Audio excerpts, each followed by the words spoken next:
अभी सब्सक्राइब करें हमारे चैनल माँ दुर्गा म्यूजिक का और साथ में बेल आइकन जरूर दबाएं।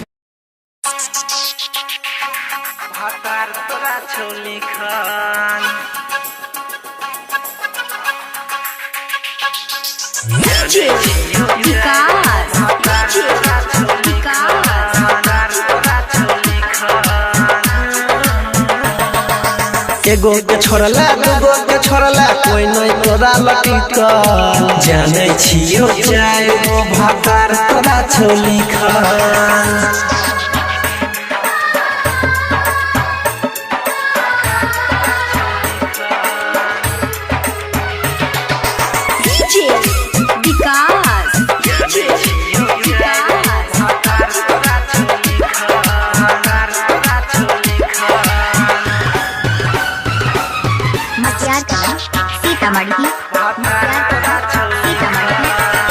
प्यार के जाल बिछा के सुनै है गछौदी कते दीवाना के दिल छै तोरा ने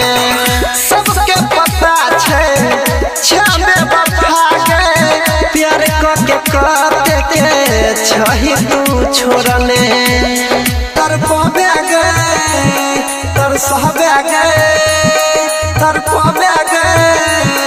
तर सहबे गे तोरे चक्कर में कते के छै घर घरारी बिकल जाने छियो जाए वो भातार तोरा छोली खान एगो के छोड़ला दूगो के छोड़ला कोई नहीं तोरा लटिकल जाने छियो जाए वो भातार तोरा छोली खान। अभी आप सुन रहे हैं तेनवाही से माँ दुर्गा म्यूजिक की प्रस्तुति मिक्स बाय डीजे प्रवीण हरिओम बाजार।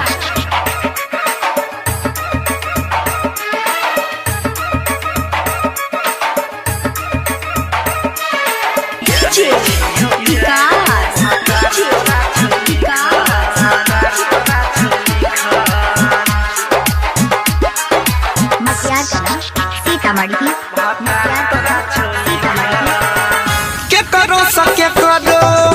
मिलै छै दिल ओई दुनिया में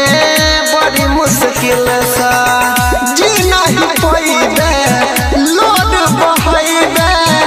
जब कोई खेल जैतो सुनै तोरा दिल सा तर पाबे गे तर सहबे गे तर पाबे गे तर सहबे गे